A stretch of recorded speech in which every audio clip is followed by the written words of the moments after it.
ressenti partout. What is going on, jerk faces? It's your boy Andy, and you're watching Nocturnal Transmissions, brought to you by the Circle of Jerks podcast. It's a conversation you could be having during the day, but having at night. Thank you for joining us, as always. We're here to have our weekly live stream, and with me, as always, co-piloting is the homeboy Rob. What's going on, guys? Yes. I know we're late, but at least we're streaming. 2 weeks in, what is it, 3 weeks in a row now that we're streaming? That's a good thing. Right? I know. But I remember it's always Robert's fault, no matter what, even though tonight was a little bit my fault, but today, it's always Rob's fault, though. It's always Rob's fault. Well, I had to get gussied up for the show. I know. Okay. Yes. All right, so let's get this conversation started. Yeah, well, and we're already we're already geared up. we had started getting into kind of a interesting conversation before the stream started. So yes, I think Andy's geared up tonight. I can feel it. Indeed, I am.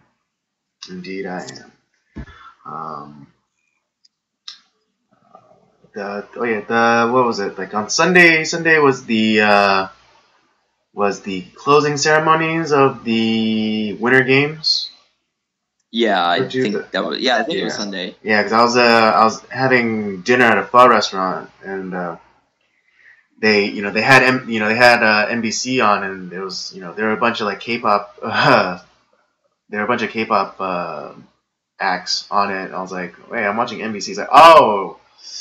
And, it must be the closing ceremonies. Yeah. Yes, and to commemorate it, that I also wore this, very fancy T-shirt to help commemorate the 2018 Winter Games. And, because my mom got into this for me when she was in Korea. And so, yeah, if you guys can't tell, it's the mascot for the 2018 games in Pyeongchang, with all the various winter events like luge and bobsled and what have you. I totally forgot I had this. My mom got it. My mom got it for me back in January, and I just completely forgot that I had it. Yeah, my only Olympic type of gear, I guess it wouldn't really be gear per se, but back in '96 when the Olympic Games, so it was the Summer Olympics that were held in Atlanta, or was that the Winter Games in Atlanta? No, that was the Summer Games. No. I don't think Winter Games are possible in Atlanta. That's true, but anyways, Dale Earnhardt drove a Atlanta or the Olympic paint scheme for one of his specialty paint schemes that year in '96. So I had that. I mean, there was Summer Games in Atlanta.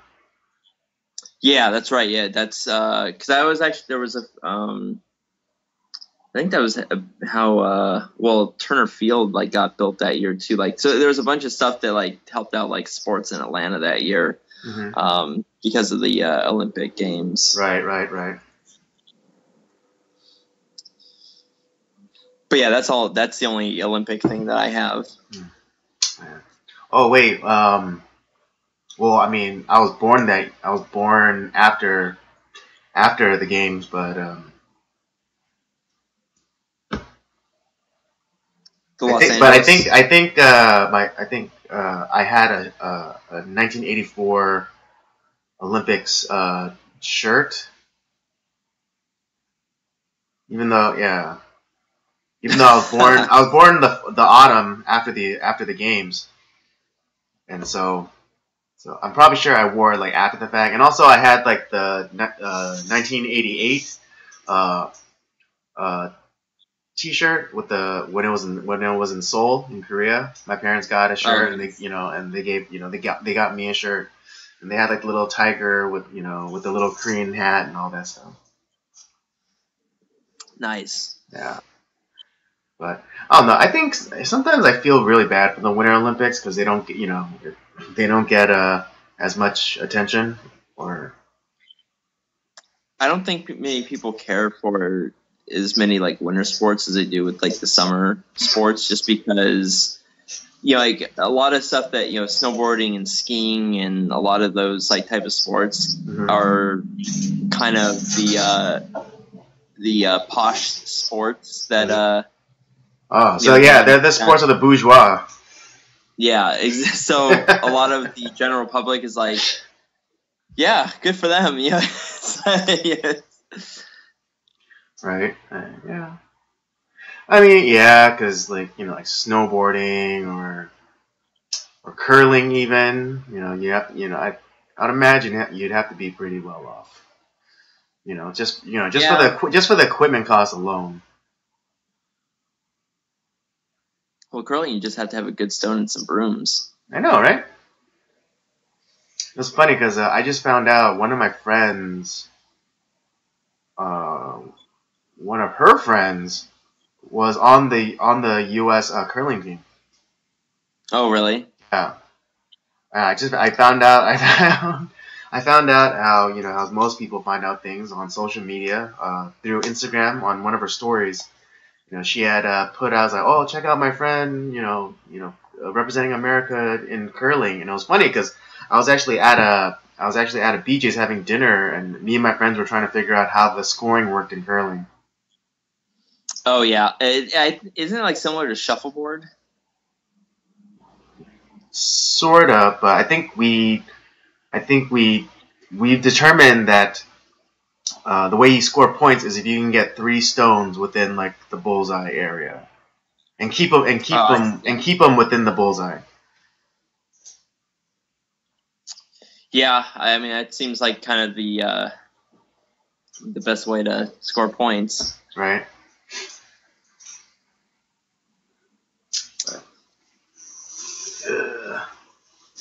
Well, yeah. So there we go. We have our Olympic attire talk that was so heated before. Yes. What? Our Olympic attire discussion that was. Oh, I know. Yeah. We're gonna be fighting about this for years.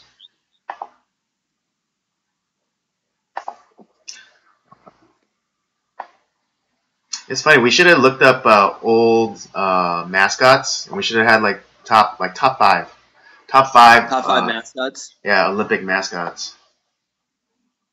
I just remember that there was that one Simpsons episode where they were trying to get the Olympic Games into Springfield, and Homer came up with Springy the Spring. Yeah.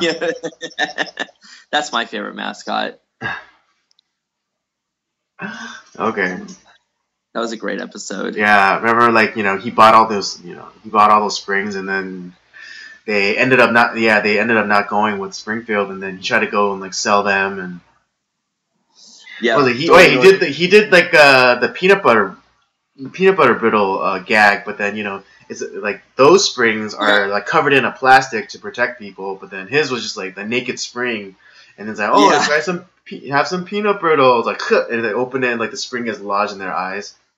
Yeah, Lenny and Mo. Yeah. And they ran into each other and they got stuck. It's like, ow! And I was like, stop pulling. It's like, you stop pulling. Classic. It's a great episode. Yes. Well, I guess a little bit of channel news. I've been, if you guys have been watching, that I have been trying to elicit a hate comment for as long as we've been doing this. I've been saying some I don't know. I wouldn't say that controversial, but I've been trying to say some pretty incendiary things to elicit a hate comment. But finally, my efforts have paid off. And I think what was it? Not last week, but the week before. So 2 weeks ago, on this very stream, we got our first hate comment. Hate is a little strong. I would say it was. No, okay, But yeah, he had yeah, yeah. like I'm like, I'm kind of, gilding the lily a little bit. It wasn't like it's like, oh, you should die and blah blah. It wasn't to that level. It was, just some criticism at, what me and Robert had said.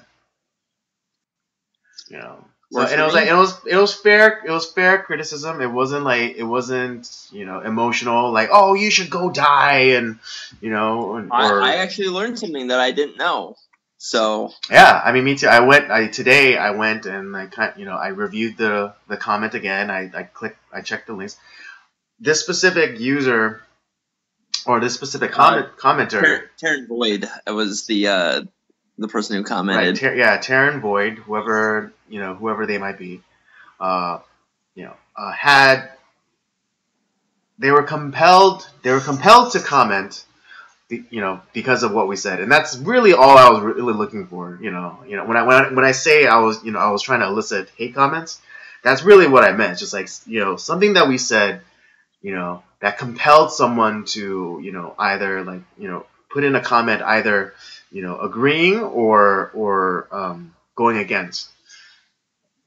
And so yes, Taryn Boyd uh, was the latter in that, and had I guess she took onus uh, of our supposed uh, defense or maybe endorsement of J.J. Abrams, Yeah, that's fair. right? And so yes, because we had commented about how The Last Jedi sucked, and That's still true, by the way. right, and yeah. Our stance on that hasn't changed, and to Taryn Boyd's credit, they too are you know had uh, had uh,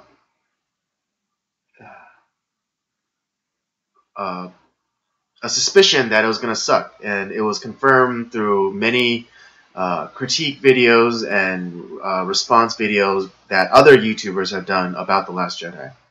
And so, and I think the thing that Taryn Boyd took onus of was that we basically enjoyed The Last Jedi, and specifically, we said that, or at least I did. You mean the Force Awakens? What was that?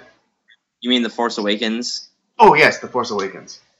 Yeah. What did I say? I didn't like The Last Jedi. You said The Last Jedi. Did I? Yeah. Okay. 40 Yeah. clips are. Apologies. Of course. Last Jedi's hot garbage.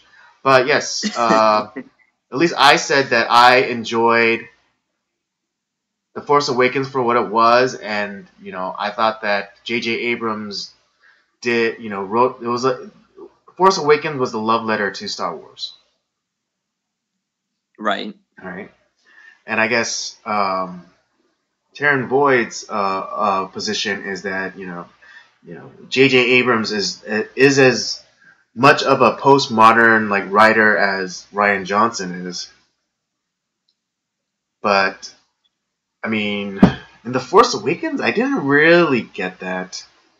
And I mean, the only other works that I know like he like wrote, were you know the Star Trek 2009, and then Star Trek Into Darkness.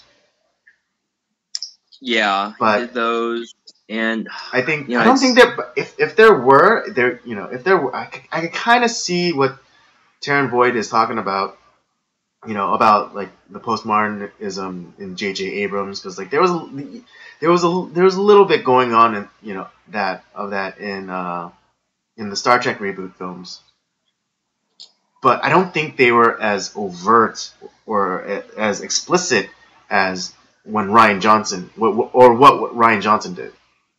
oh yeah, he all hit us in the head with a brick. With Yeah, his, exactly. I mean, where J.J. Abrams might have been a little bit more subtle and a bit more restrained. Yeah, Rian Johnson just like he pulled the the Bear Jew from Inglourious Bastards. Yeah, yeah, pretty much. Mm-hmm. Because I was, I commented on that post today, and in all fairness, because because I had talked about how, I was just going off of the movies, and I hadn't looked at all the other, kind of side stories and like kind of in between stories that either that have come out concerning some of the Star Wars lore. And so for me, like, it's with like the Force Awakens, it's kind of like, well, yeah, what happened to the Empire after Return of the Jedi in Episode 6? And yeah, you know what? I learned something about like what exactly took place, and so I did a little bit of reading today, but I had to go back and like I'll do some real reading into that, and I don't know if they touch on that in because there was there was a animated series, The Clone Wars, and there was another one I think called like Rebel Assault, I believe. I forget what it's called, but like it's kind of Rebels. It's a good show. Yeah, and it deals the in between time between Episode 3 and Episode 4, and the clone. okay. I mean, in Clone, that's Rebels, and I really like Rebels. I think it adds a lot to Star Trek. I mean, not Star Trek, Star Wars. Yeah. And and I think that they introduced like some really great characters like Kanan Jarrus, formerly Caleb Doom, a Jedi apprentice, who conceals his identity, and then he kind of becomes like a Han Solo, but then he meets this kid who is Force sensitive, and then he takes him under his wing and starts to train him as a Jedi, and then he becomes not exactly Obi-Wan, but like kind of like that, but like a mentor figure. Yeah. Yeah. Well, I know, and I need to finish it, but I know like the new Star Wars Battlefront, like the single player campaign, kind of gives a little insight into like the events right after Episode 6. Right, the Battle of Endor. Yeah, like so it's kind of like right around that time, and then the events that take place afterwards. So I'll have to get back into playing that and see what comes out from that.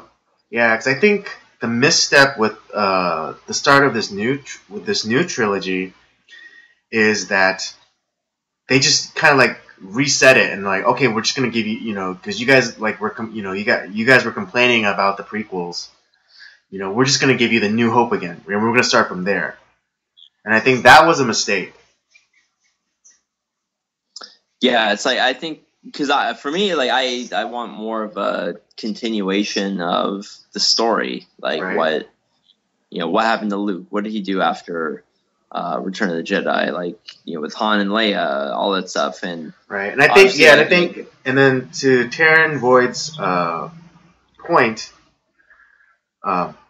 about J.J. Abrams being like a more postmodern writer, like the destruction of basically the family, Han, Leia, and their son Ben.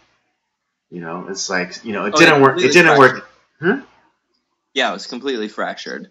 Yeah, and then it's like it didn't work out. So like, Han Solo went back to smuggling. And it's like, wait, what? How is that? Yeah. How is that like the logical like response or progression for one of the heroes of the rebellion? Like in Return of the Jedi, they were calling him General Solo. Right. So you would think in that kind of continuation, he would then have a more prominent role within the new Republic, or the new Republic military. But it's like something happened. Just don't think too hard about it, and so like we'll make him a smuggler again. Yeah. And so I guess like, well, how did, and then like kind of the whole idea, like, you know, he didn't have his ship, he didn't have. Yeah, and how did he lose the Falcon? Yeah. So I mean, yeah, okay. Yes, he is kind of that. I guess postmodern thinking, but like how much? But how much also is it like, you know, the kind of is it studios like agenda as well? You know, especially since Kathleen Kennedy, you know, took the helm of Lucasfilm, and you know, we all know that she is of a certain political and ideological bent. Yeah, that's definitely true. God, every time I think like I'm done thinking about The Last Jedi, it just keeps roaring back. I know. It's you know, Michael Corleone's like, I think I'm out, and they keep pulling me back in. Yeah, it really is. It really is like that. I don't know. I think if you love something, then you know you kind of have to defend it, or you have to hold it to account. You know.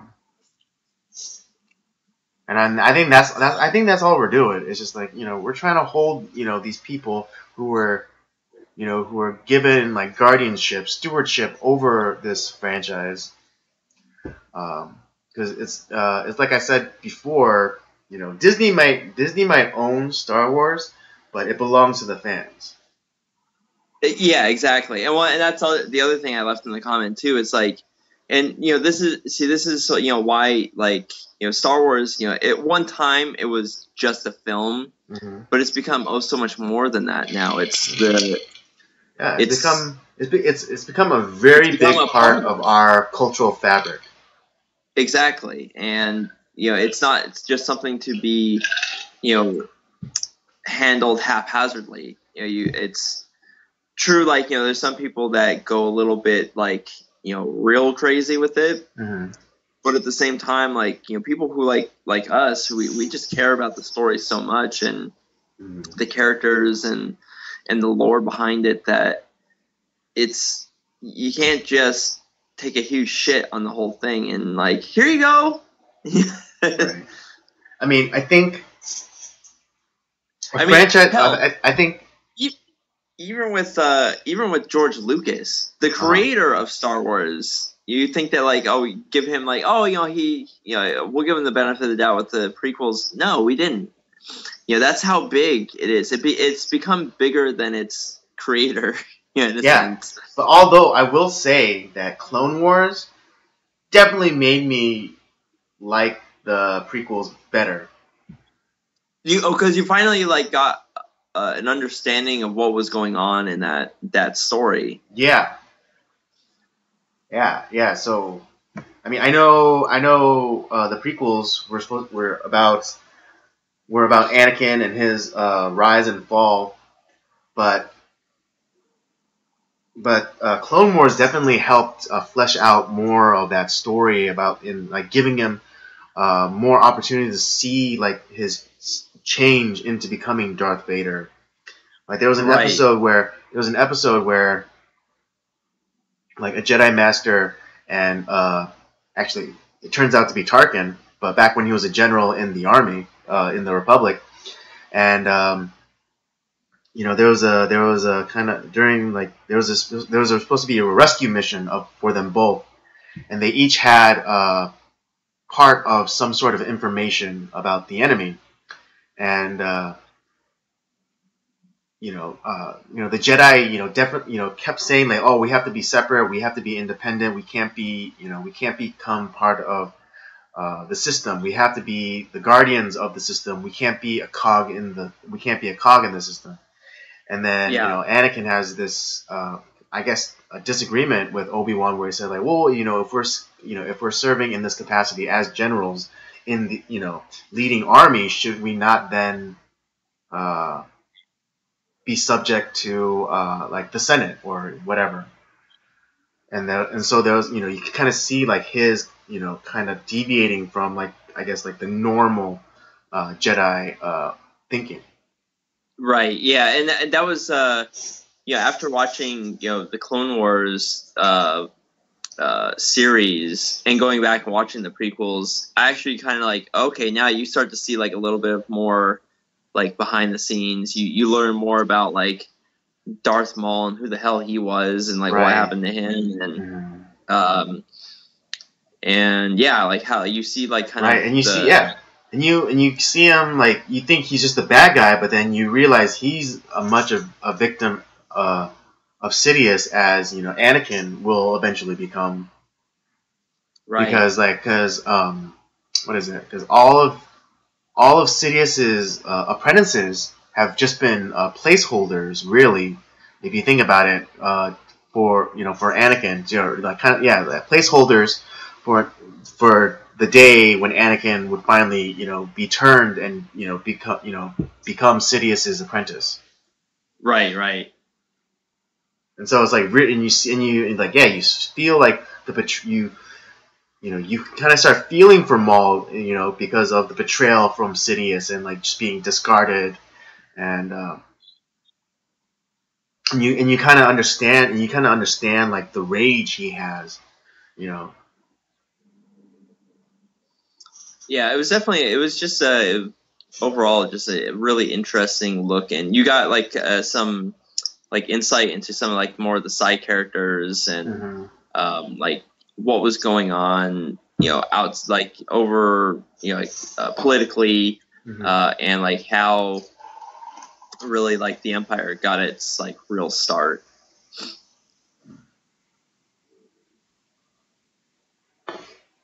Right. I mean, like, man, it's like amazing that they got Ian McDermott to reprise his role, come back and play, Palpatine. Man, that guy's been playing him forever. Yeah, forever.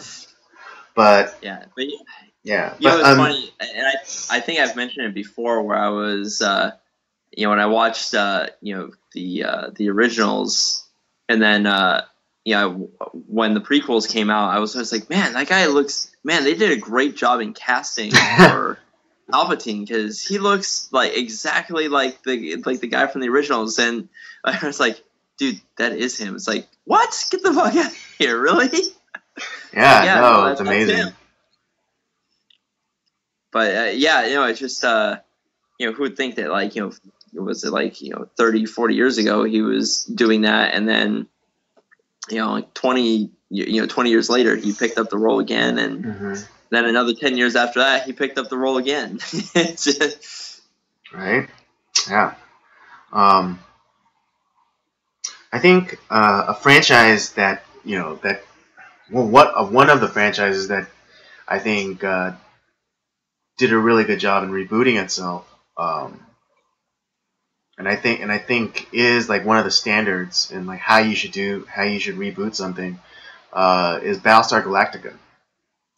yeah, oh man, that was Because especially since the original one from the '70s was kind of a contemporary of the original trilogy, even though it right. only lasted one season. But they were definitely trying to capitalize on Star Wars and like the whole space opera thing. Um, but yeah, that I mean, I remember watching the original, and I was like, it was completely hard to follow, and I mean, I mean, just because of the quality, also because it's from the '70s, and I'm watching it on technology from today. I was just like, but I mean, it was still like completely enjoyable, and I thought there were a lot of great elements um, to it. But then they rebooted it, or how they would call it the reimagined Battlestar Galactica, you know, and I was like, and then it did a fantastic job. There are the reboots, or they're the reboots that either take away from the original, or they you know enhance, or they take what was great about the originals and then they make it their own and enhance the overall um, genre. Yeah, And I, Battlestar Galactica falls into that. One other well, it wasn't like a franchise per se, but it was a remake of a great classic.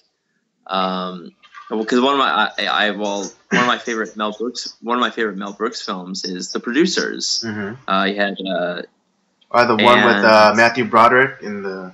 Yeah, it was. It's not as good as the original, but it comes pretty damn close. Like they could have easily ruined the movie, mm-hmm. but they did a great job, I think, in making it just as good, just kind of contemporizing it a little bit. Mm-hmm. So there's another good example of a remake that did a good job. Mm.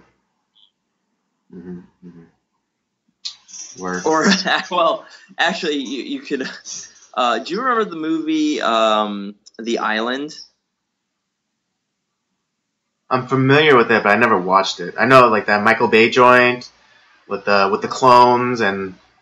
Yeah, with Ewan McGregor and I think Scarlett Johansson were. Yeah.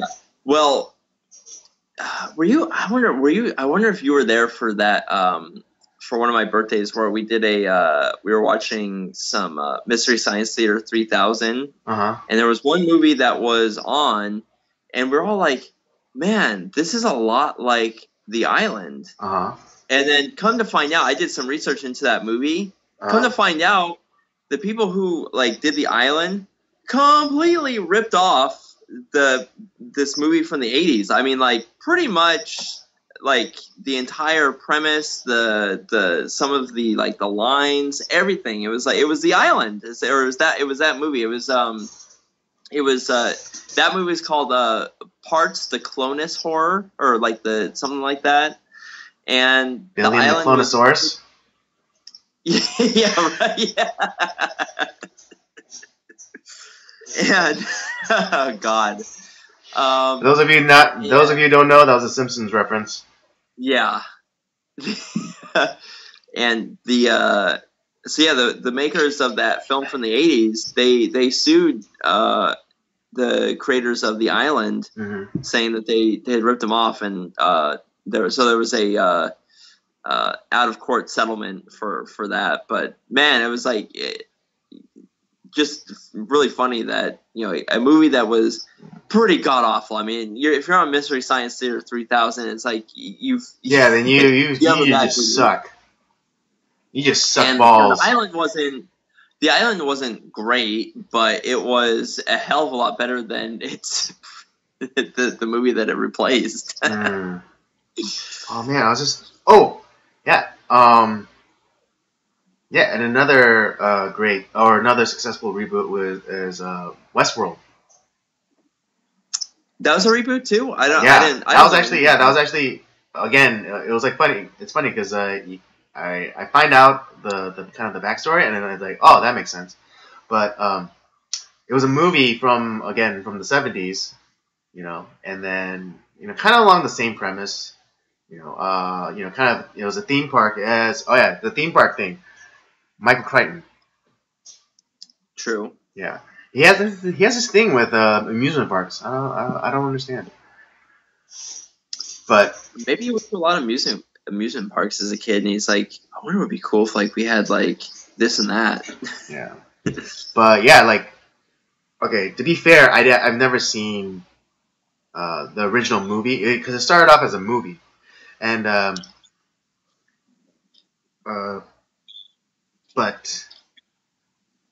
but just kind of breakdowns, because I watched a few analysis videos, and maybe I have to be a little bit more fair and watch their actual original movie or the movie from the 70s. But yeah, Westworld, the TV show, yeah, it's really good, and it's one of those things that helps elevate the genre of science fiction as opposed to kind of hobbling it. Right. There was another one that I was gonna go with. Well, I guess technically too, you could kind of include was it Star Trek: The Next Generation is kind of because that was in a sense rebooting the Star Trek franchise and took it to new levels that it had never gone before. True, because the original series only went for about like 4 or 5 seasons. 3 seasons. Yeah, 3 seasons. 3 seasons, right? As opposed to the Next Generation that went on to like 8 seasons. Yeah. But then the Star Trek original series had like 5 or 6 movies. Then the Next Generation, they had like a bunch of movies that went with their franchise as well. I think there's Generation, First Contact, Insurrection. Yeah, 4. They had 4 movies. Yeah. Although that first one was like kind of like a crossover, like Pass the Torch one, where they had the TOS cast. Yeah. So like 3.5 maybe. Yeah, but I'm looking forward to watching that Passing the Torch one. I think that'd be kind of cool. Oh, the Generations. Yeah, Generations. I really want to watch that one. The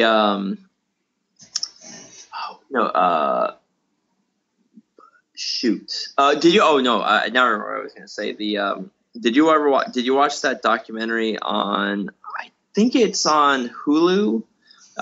It was either on Hulu or Netflix, one of the two, talking about how the original or the Next Generation Star Trek: The Next Generation got started and like how that all came together. And it was hosted by William Shatner too. So he interviewed a lot of the Next Generation cast and like the producers of that show and like all the stories behind it, and very fascinating how that all came together. Maybe. What is it? I think. You know what it was called? Oh shit! I'd have to look that up. I don't remember what it's called right now. Well, I mean, I've seen like the History Channel, like how Star Trek changed the world, but then I also saw the documentary that Shatner did, where he just interviewed the captains.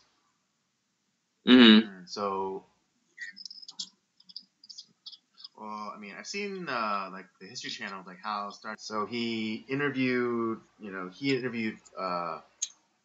Stewart. He interviewed, Brooks. He interviewed, Kate Mulgrew.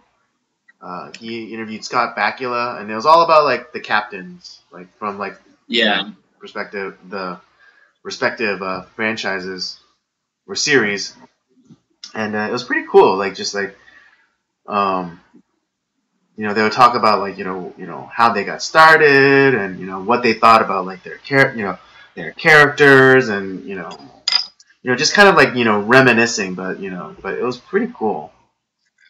It's called Chaos on the Bridge is one I'm talking about. Oh no, I haven't watched that one. Yeah, that one's really good. And a lot of it has to deal with like the chaos had a lot to do with Gene Roddenberry. I heard he was kind of towards the end of his life he was kind of a nutcase. Yeah. But didn't he have Alzheimer's or something? He had some sort of he had some sort of like brain tumor or like some sort of like or was this like some myopathy from a STD? I don't remember like what the whole story was, but like it was something that I think affected his brain, and so it made him kind of like brash and impulsive and crazy. Yeah, and kind of curt with people and. Yeah. And there was, I think, like within like the first like 2 seasons, like he fired so many producers and writers.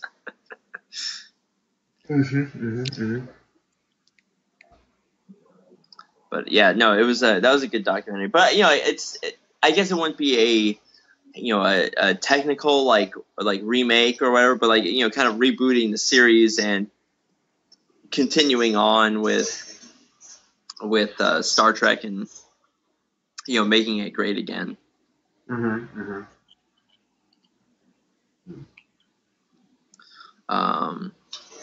Yeah, like so there are ways to do it right. And you could kind of like look at, well, this is to give J.J. Abrams credit, and what, yeah, not that that's what I'm trying to do, but you look to the newer Star Trek movies, which are kind of based off of the original series cast. Yeah, TOS. Yeah, like that first one, you can't just you can't do a new one without like Nimoy and Shatner and all those guys. The newer Star Trek way that they movies, I think it was handled was kind of done away where it's like they don't have to deal with the crazy fans just like, well, that's not what took place at this time in the Star Trek timeline. And though also in that it's also a kind of Kirk comes from a very broken family, so kind of that like postmodern thought once again. So it's kind of there you go. Yeah, I mean, he mainly joined Starfleet to like kind of not well, then that's like that kind of like competition with your own father, because he was like, because like the thing was like, oh, because like in the first one, Captain Pike was like, oh, your father was captain of a starship for 5 minutes and he saved this many lives. And he's like, I dare you to do better. Yeah. And what was it? And like like one of the pitches for Kirk to join Starfleet from Pike in the Abrams movie was like, come join Starfleet. In 4 years, you'll be you could be serving on a starship. And and like the kind of cocky, he like they do like the thing where like he takes the night to think about it, and he goes and he sees like the construction of the Enterprise, and then like like the bus is about the bus is about to leave, and then they're like, oh, I guess it's like kind of like the disappointed look on Pike's face, and then all of a sudden like Kirk shows up and is like I'll do it in 3. Like with that kind of like cocky attitude. Yeah. Now I might be remembering this incorrectly, but when the original knowing you, you're probably right.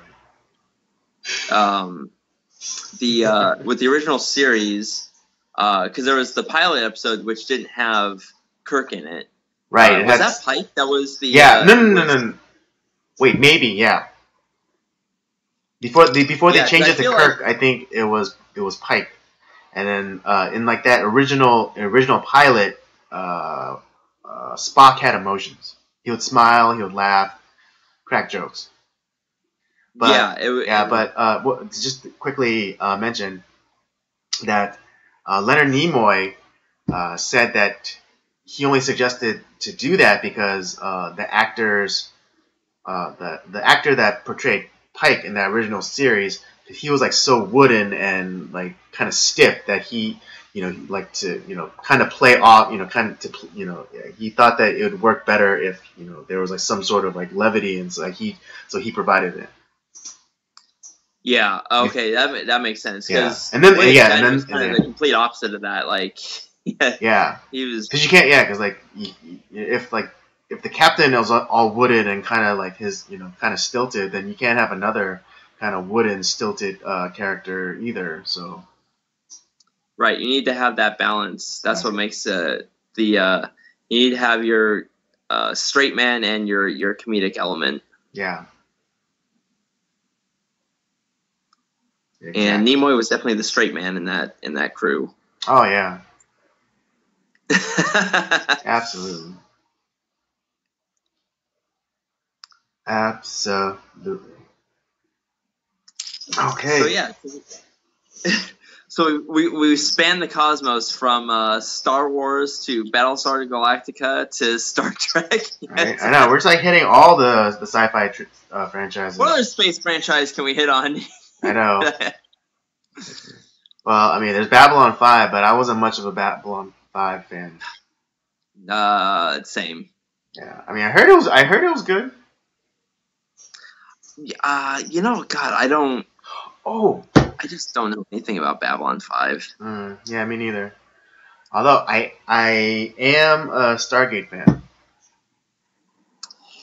That's something I've been wanting to kind of like get into myself, and I haven't done it.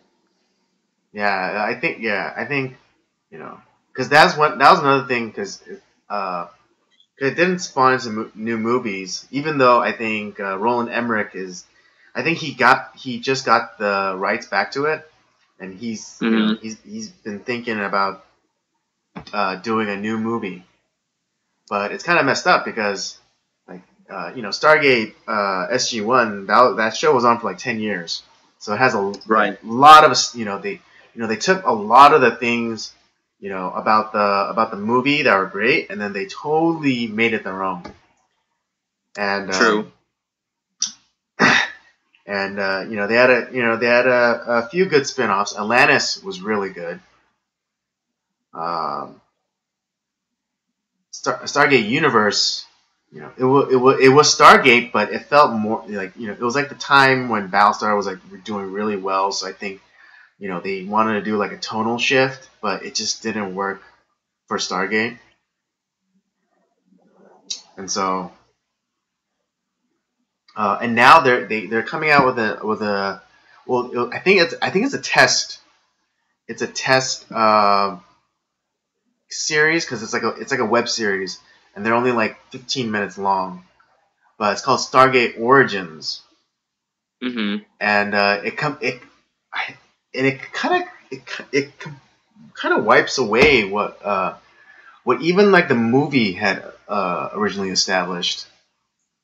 Because in the original one, they find the Stargate, but they're not able to make it work.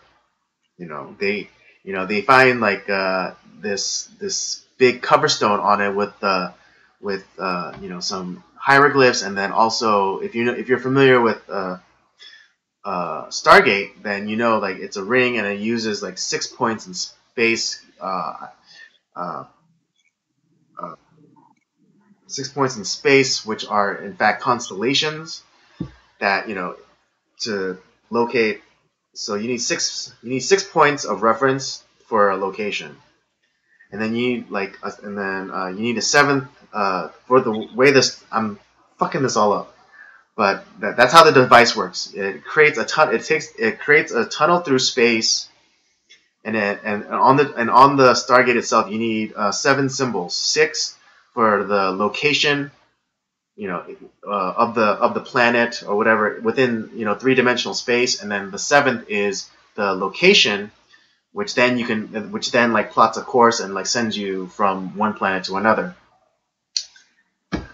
But and then in the movie and in the TV show, it's established that they were not able to get it to work back in like the 30s or whatever when they found it. But in this new Stargate series, they totally changed it, and like a Nazi, they brought in Nazis because reasons, and that the Nazi was able to get it to work back in the 30s, and then so now they're off having adventures on different planets in in the 1930s. Ooh, Nazi adventures! I know, right? With Nazis, yeah, with Nazis. But it's kind of hilarious because Nazis are very quick. Very quick and simple bad guy to just throw in there. It's like instantly, it's like, okay, they're the Nazis, we're supposed to hate them, right? But then, Ach du Lieber. Yeah, mein Führer. But like I can't help but notice like some social justice elements, where like the leader of the Nazis, yeah, he's competent evil person, but then they also have like a bumbling Nazi.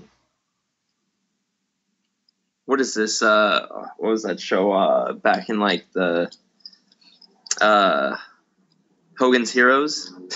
Oh yeah, I see nothing. Yeah. Yeah, they kind of like this, like kind of scrawny, like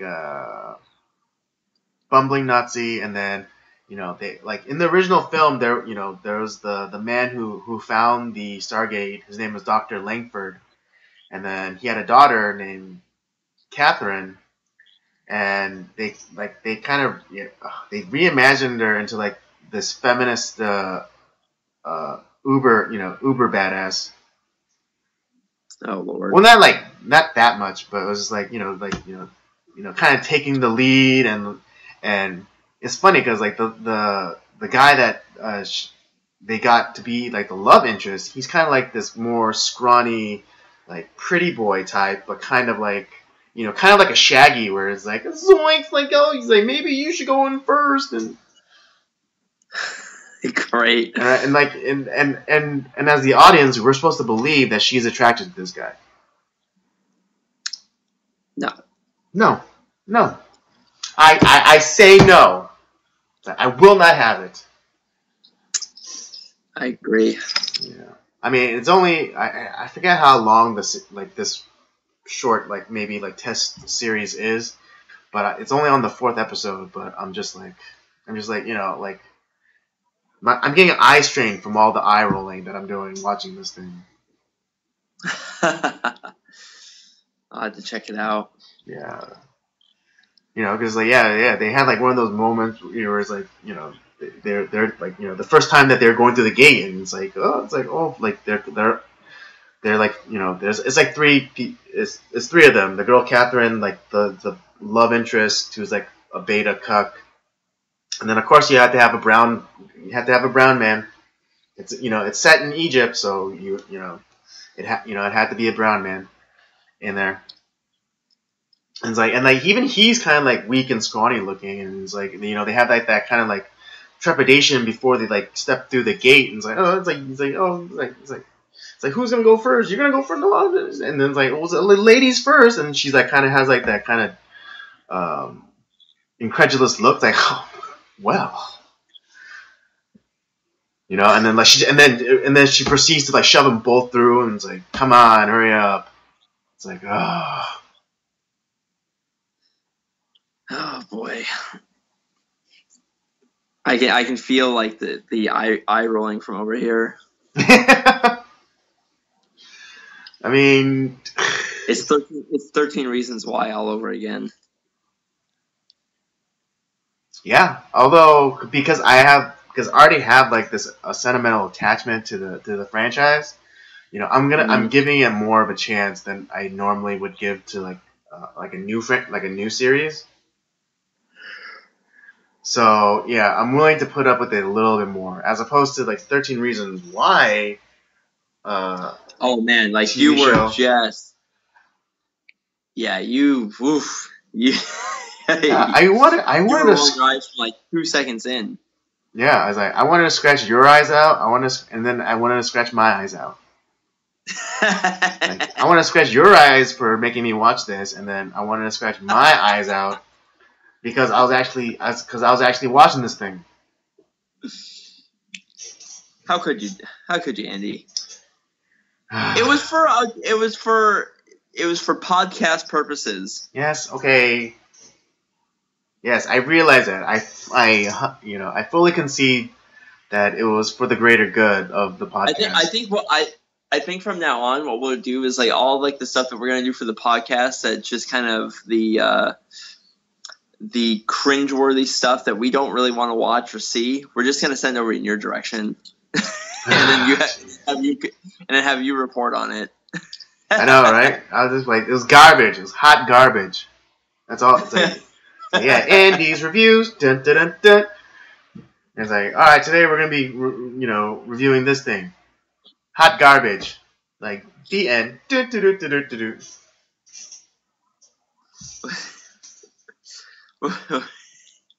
You're just gonna be that old like curmudgeon-y guy that like hates everything. Yeah, pretty much.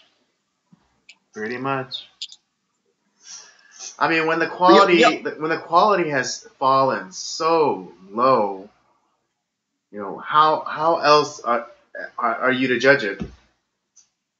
True.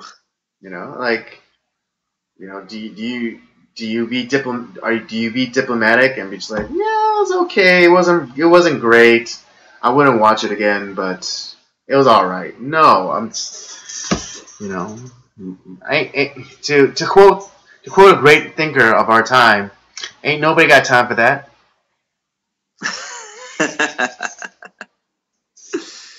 Oh man. Oh jeez. But yeah, that's there's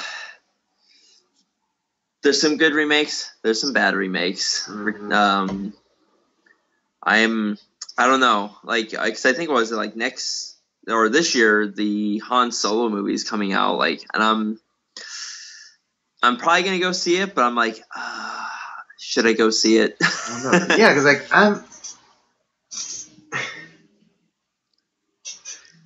what is it?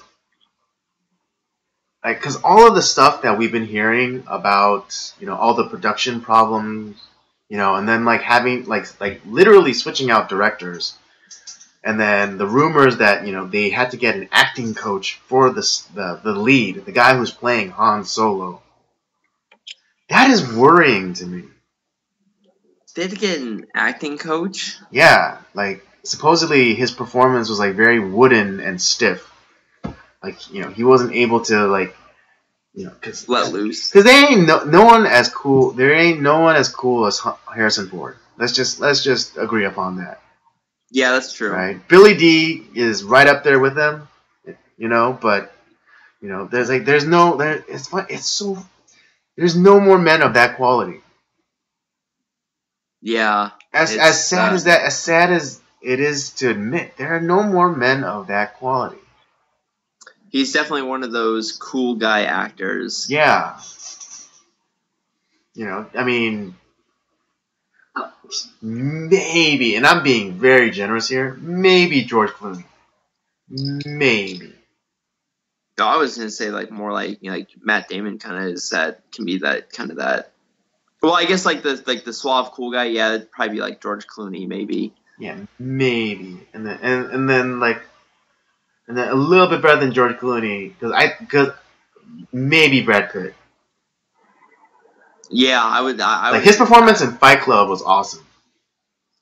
I mean, but there's been other stuff that he's done too that he's and I do think that his. I mean, I think it's like I think his is the case, like, you know, where you know, good looks kind of like are a detriment, because I think he's a skilled actor. Yeah. You know? And but I think because of like his, you know, because of his looks, you know, he isn't garnered as much respect as some other actors. Yeah, no, Harrison Ford's definitely one of those like cool guy actors. Mm-hmm. Yeah, I mean, because I don't know who said it, but you know, there was like, you know, they were saying like, oh, you know, Harrison Ford used to be Indiana Jones. Harrison Ford used to be Jack Ryan. It's like, but he is Han Solo. Yeah. Yeah, I mean, it's just hell. That was like, I think the you know, like the highlight from like Force Awakens was that dude. Like, I mean, he hadn't been in that role in 30 years, mm-hmm. and it looked like he'd been doing it his whole life. Right? Yeah, just like really great lines from him. You know, especially when they're on Starkiller base, and then John Boyega's character Finn was like, he's like, well, how are we gonna get past it? He's like, we use the Force, and then, you know, Harrison Ford goes like, that's not how the Force works. It's just yeah, and like him and you know, like the interaction between him and Chewbacca, it's just classic. Right? Yeah, because it's like does Han Solo know what he's saying? Yeah. You know? But he's just like, yeah, but he's like, those great like interactions, like, yeah, when they're rescuing Princess Leia, and you know, like, she blasts, you know, a hole, you know, to the garbage chute, and then Chewbacca is like kind of protesting, and is like, He's like, I don't care what it smells like. Just, get your hairy butt in there or whatever. Yeah. Yeah. Oh gosh. Yeah. And I didn't know this, or maybe it hasn't been, or I haven't corroborated this, but apparently during the original trilogy, he would actually rewrite some of his lines to make I think in his words, like to make him sound more human. Who, Han? Yeah, because we all know George Lucas isn't the best dialogue writer. No. Yeah, because he hates sand. He hates sand. Yeah, he hates sand. That was a dig at episode 2. Oh.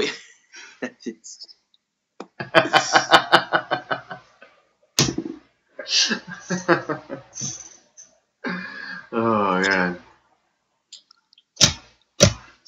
Yeah. Well, we are, we never fail to have our hour-long conversation. We always wonder, are we gonna get through it? Are we gonna make it? And we always do. Yeah, hold on. Having some technical difficulties. What was that? No, I was saying it's just another Tuesday, another great conversation. I can't believe we got sucked back into talking about The Last Jedi again. But I know, you'd think we'd be done with this. Like I said, it's people care about it, so yeah, people care about it, and so I mean we'll keep talking about it until I don't know. I think we'll always be talking about it. True.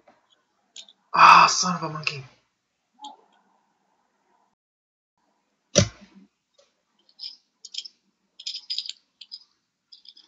Okay.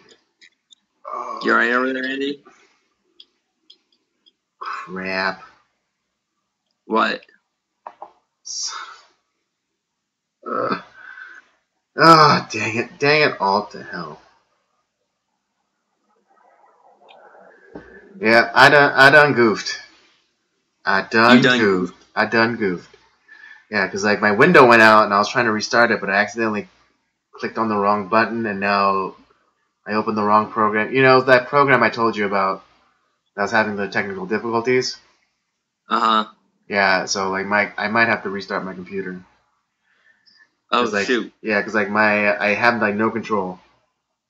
You have no control? Yeah. The mouse trackpad's out. Yeah.